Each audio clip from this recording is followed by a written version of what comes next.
పేరు గొప్ప ఊరు దిబ్బ అన్నట్లుంది బస్టాండ్ తీరు. అటు కర్ణాటక ఇటు తమిళనాడు రాష్ట్రాలకు సరిహద్దు కూడలి. అంతేకాదు సాక్షాత్తు ముఖ్యమంత్రి చంద్రబాబు నాయుడు ప్రాతినిధ్యం వహిస్తున్న నియోజకవర్గానికి కాస్తంత దూరంలో ఉన్న ఆ మండలం.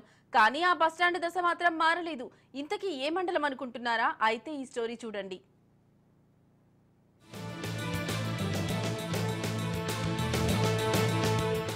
ఉమ్మడి చిత్తూరు జిల్లా వీకోట పట్టణంలోనిది ఈ ఆర్టీసీ బస్టాండ్. అంబేద్కర్ విగ్రహానికి వెనకవైపు నుంచి బస్టాండ్లోకి ప్రవేశించేందుకు గతంలో ముఖద్వారం ఉండేది.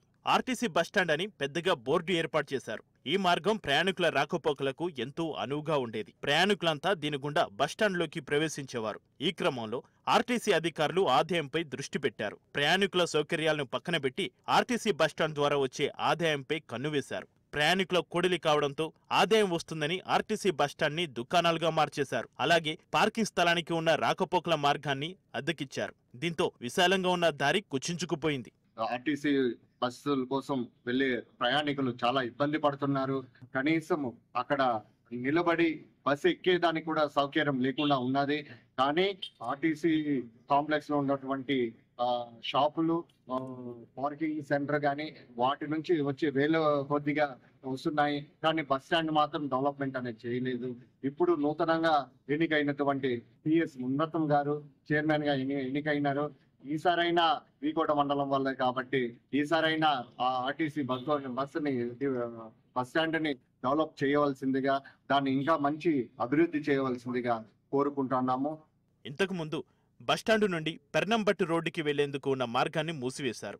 ఆ స్థలాన్ని అద్దెకిచ్చేశారు. ఇలా ఒక్కొక్కటిగా అద్దెకిస్తూ భవిష్యత్తులో ఆర్టీసీ బస్టాండ్ను లేకుండా చేయాలన్న కుట్రపూరితంగా అధికారులు వ్యవహరిస్తున్నారని ప్రయాణికులు తీవ్రస్థాయిలో మండిపడుతున్నారు. ఆర్టీసీ బస్టాండ్ నుంచి ఇంత ఆదాయం వస్తున్నా ప్రాంగణంలో ప్లాట్ఫామ్ సరిగ్గా లేదు. బస్సు వచ్చే వరకు వేచి ఉందామంటే కూర్చునేందుకు సరైన కుర్చీలు లేవు.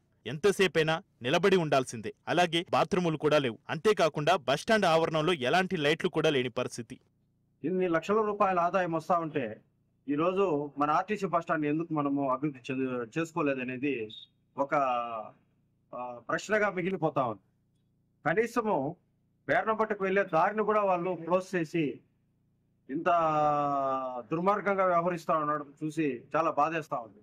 మన వీకోట మండలం, నేను ఇక్కడ స్థానికుడుగా మన వీకోట మండలాన్ని అభివృద్ధి పరిచేటువంటి ఒక సంకల్పంతో ఈరోజు మేము మాట్లాడదలుచుకున్నాము. కాబట్టి కొన్ని లక్షల రూపాయల ఆదాయం వస్తా ఉంటే కూడా ఈరోజు అభివృద్ధి చెందలేదంటే దీనికి కారకులు ఎవరు అని చెప్పేసి కూడా ఒకసారి ప్రశ్నించుకోవాల్సిందిగా నేను బహుజన్ సమాజ్ పార్టీ ద్వారా పలమనేరు ఇన్ఛార్జ్ ఎన్ శ్రీనివాసం ద్వారా నేను తెలియజేస్తాను. బస్టాండ్ నుంచి వస్తున్న ఆదాయాన్ని ఏం చేస్తున్నారని ప్రయాణికులు అధికారులపై మండిపడుతున్నారు. కొన్ని రోజుల క్రితమే కుప్పానికి చెందిన ఏపీఎస్ఆర్టీసీ వైస్ చైర్మన్ గా మునిరత్నం నియమితులయ్యారు. ఆయన తన పక్కనే ఉన్న వీకోట బస్టాండ్ లో ప్రయాణికులు పడుతున్న ఇబ్బందులను గుర్తించలేకపోయారు. ఇప్పటికైనా ఆర్టీసీ అధికారులు స్పందించి ప్రయాణికుల రాకపోకలకు ఆటంకంగా మారి కుచించుకుపోయిన మార్గాన్ని యథావిధిగా విస్తరించాలని, బస్టాండును ప్రయాణికుల అవసరాలు తీర్చేలా తీర్చిదిద్దాలని కోరుతున్నారు.